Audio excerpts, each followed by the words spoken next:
Hello there! I am trying something new by filming on my photo booth app on my laptop because I thought it would be nice to do a little recap of my 2023. So we are going to look at some of my highlights for each month of last year, and then at the end we will do a little reflection. Okay, I'm just gonna make my window a little more small now. Put myself in the corner. I have compiled all of my core memories and highlights of 2023 in this folder up here.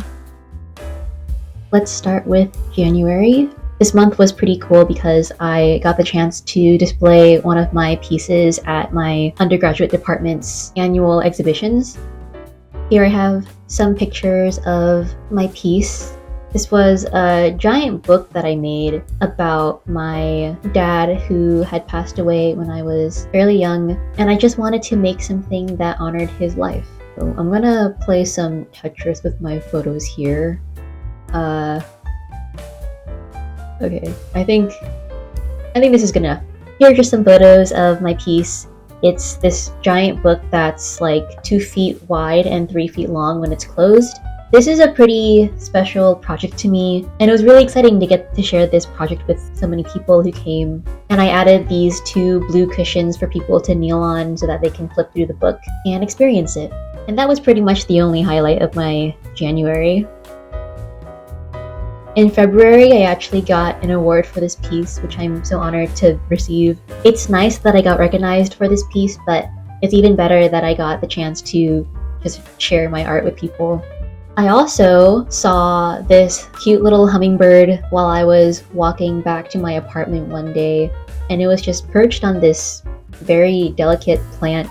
All I wanted to do in this moment was take the hummingbird and hold it in my hands and just appreciate how small and cute it is. I also have this photo of me wearing the most ridiculously massive yellow sweater hoodie that I found. It was on sale and I was very tempted to purchase it, but I wasn't sure where or when I would wear this. So I had to say no to buying this and resist the temptation to. But at least we have this great photo of me wearing it so that we can always look back and think about how it was the one that got away. In March, I got the opportunity to get my first facial. This is a photo of me before my facial. Not a very good photo, I'm sorry. And this is my face after the facial. Wow! I just remember my face being incredibly shiny and red all over. It was a very cleansing experience, I think. It was slightly painful, but beauty is pain. I would do it again, I think. If it means getting rid of all of the gunk that's in my pores, I would say it's worth it. In April, I got this amazing hat right here. It is by a brand called Lloyd, and they make these handmade hats that I thought were so charming. Here's a photo of me wearing it. This was the first item of clothing that was super colorful and did not match anything in my closet at all. My closet mostly consists of black and white clothes because, of course, those 2 colors go with everything. This was a turning point because I wanted to incorporate more colors into my wardrobe and thought this was the most gorgeous color. But ever since I got this hat, I've been wearing it like at least once a month. It keeps my head warm. It's a great hat. I'm so glad that I got it. I also went to the Renaissance Fair with my roommates. I wanted to go for the Snow Queen kind of look. I bought a bunch of accessories and I did some of my makeup so that it looked like I'm freezing cold, even though on that day it was very hot. I also bought a shawl and a dress and some boots. Overall, I just wanted to look like I came from the Arctics. It was really fun getting ready with my roommates and dressing up. I don't really dress up that often, but I understand why people would want to do it a lot because it's so much fun. At the Renaissance Fair, there was this dude who was walking his pickle. I thought this was an incredible sight. Also saw some turtles racing. That was pretty fun. And I also got some little toy turtles as a souvenir. Alright, in May, I got buried at the beach by my friend Nicholas. This is a picture of me sort of regretting this moment, but then we have this picture of me being happy that this happened. It's not every day you get to get buried in the sand at the beach. I remember it being very wet and cold, but I would recommend everyone do this at least once in their lifetimes. June was a fantastic month because it's the middle of the year. And this is also the month where I'm wrapping up school, and we are very close to the finish line at this point. In June, I got to finish my senior thesis project. My senior thesis project was an interactive animation that was based off of this illustration I had done a while ago. This illustration is of these 5 plants that are waiting in line to be watered. And I called this illustration Hydration Station. I wanted to bring this illustration to life, so I 3D modeled a bunch of these plants with varying size pots and plant sizes, and I created this fun interactive experience where people can water digital plants. This project is meant to be very fun and not meant to be serious at all. At this point, I was just very tired of school and I just wanted to make something that was very casual and very simple. And then after that, I graduated! Yay! Here's a photo of me on the day of graduation. This might be the best photo of me ever. Alright, moving on to July.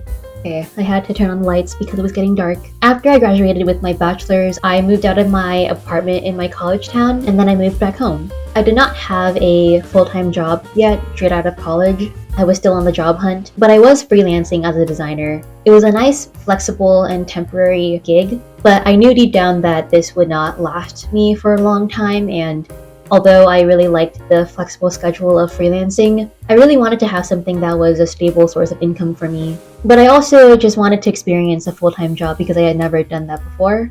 I was job hunting before, but that was mostly for internships and part-time jobs. But now we are looking for full-time jobs. One nice thing that happened in July was I got together with my boyfriend and we made a charcuterie board and drank wine by the sunset. This was also a nice way for us to celebrate the fact that we were done with school and got to catch up with our lives. In August, looks like we only have one thing. I love playing on my Switch, and I really wanted to find co-op games that I could play with my friends and my sister, so I bought Overcooked, which is a great co-op game where you can learn teamwork and collaboration and patience. A lot of patience. And then in September, we have another game that I bought for the Switch because I was really bored and not sure what to do with my time post-grad. I bought this game called Faire, which is a very fun game. It's like a mix of Animal Crossing and Legend of Zelda, where you have magical powers and you can go into dungeons, and it's also a farming game, which is so great. Definitely one of my top games.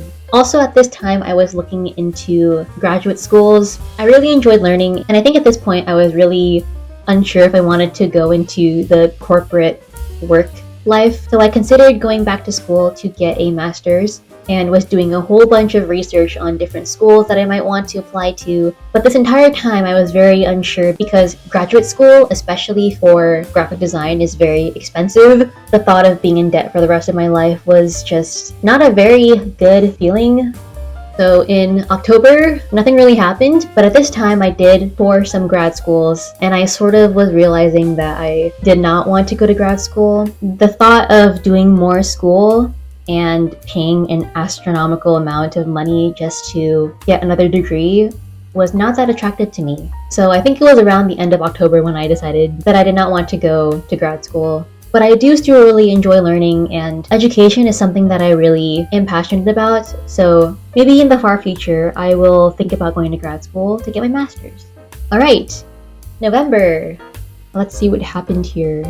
After a few months of job hunting, I finally got an offer at an amazing place. I had my first day of work.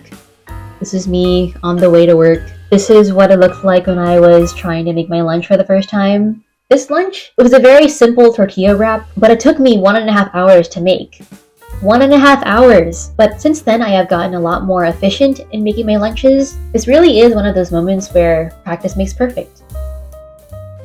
And then finally, in December, I believe all of these photos are just photos of the food that I ate. In December, my sister and I went out a lot to get dinner together, which is very nice. She and I are quite passionate about food, and we ate really good in December. Delicious. We went to an Italian place to get some pizza and pasta.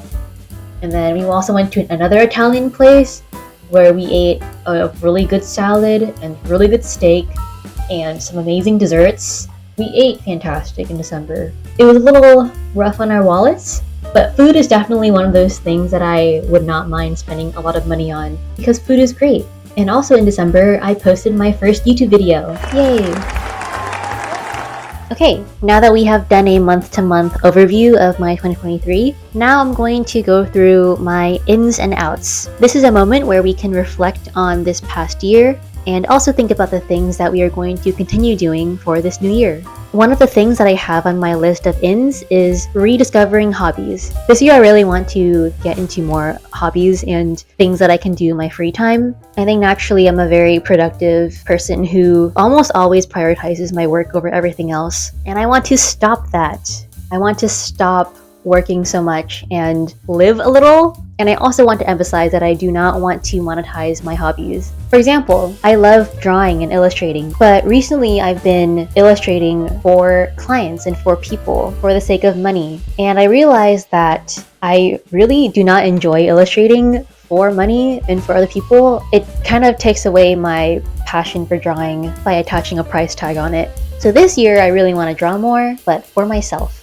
Another hobby of mine is making videos. I never took making videos very seriously. They were always these tiny little things that I would share with friends and family, which is why I made this YouTube channel. I think YouTube is a great platform to post long-form content, and it's also a great way to just document my life. Truthfully, I'm not doing this for any specific kind of person.